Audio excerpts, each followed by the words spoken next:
I got literally so late to my CUET exam today that I almost had to like beg them कि भाई मुझे अंदर आने दो. English was चुमेश्वरी कॉन्सेप्ट ही पढ़ के जाने हैं, न्यूमेरिकल ज़्यादा तगड़े करके जाने की कोई ज़रूरत नहीं है. उसमें ज़्यादातर तो मैथ्स ही थी, मुझे तो इजी क्वेश्चंस कोई देखने को ही नहीं मिले.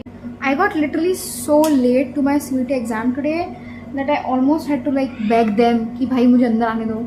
I'm kidding, a queen like me never has to beg anyone. But anyways, I'm not romanticizing or normalizing myself कि वो मैं लेट हो गई. मेरी गाड़ी का टायर पंचर हो गया and I know it sounds very bahana, but it's not a bahana. It actually happened today. Now about the exam. मेरा आज था biology, GAT and chemistry, but I can also tell you guys about English and physics because I already gave them. English was very easy if you know basic level of English and if you've watched like enough Hollywood movies, documentaries, web series, then you would know that type of English, right? It's easy compared to you can give like 40 questions you can get.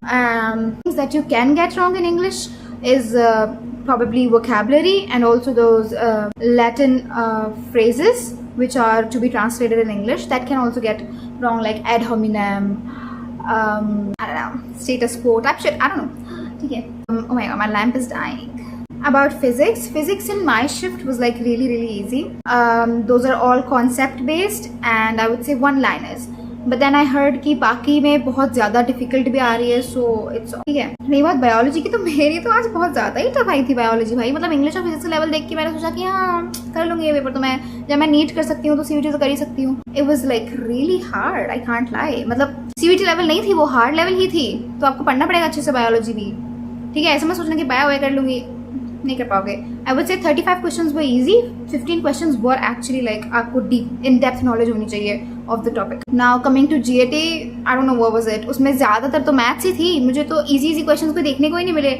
घड़ी के कांटे वाले questions नहीं देखने मिले मुझे mirror image, water image कोई नहीं आई. वो ईजी वाले क्वेश्चंस नहीं होते पैटर्न रिकॉग्निशन वाले, मुझे तो वो भी नहीं दिखे आज.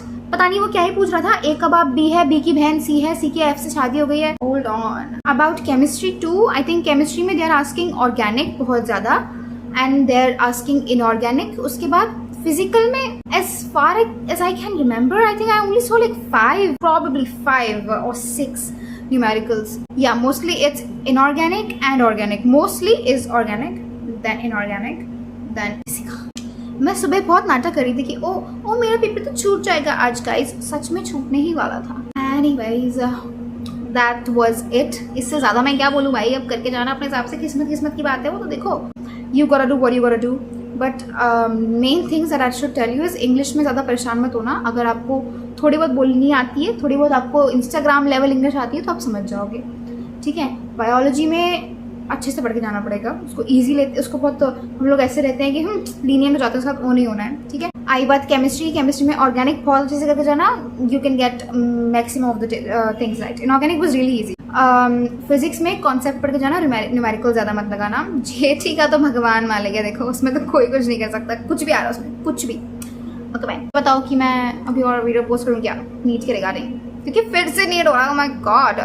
मैं में से बहुत कम लोगों को पता होगा कि मैं लास्ट ईयर भी इस टाइम के अराउंड बहुत वीडियोस बनाती थी कि 30 days to go for NEET, 20 days to go. फिर से again 20 days to go for NEET. What the hell? Okay, let me know if I should continue making videos. Oh, my lamp मर गया. Bye.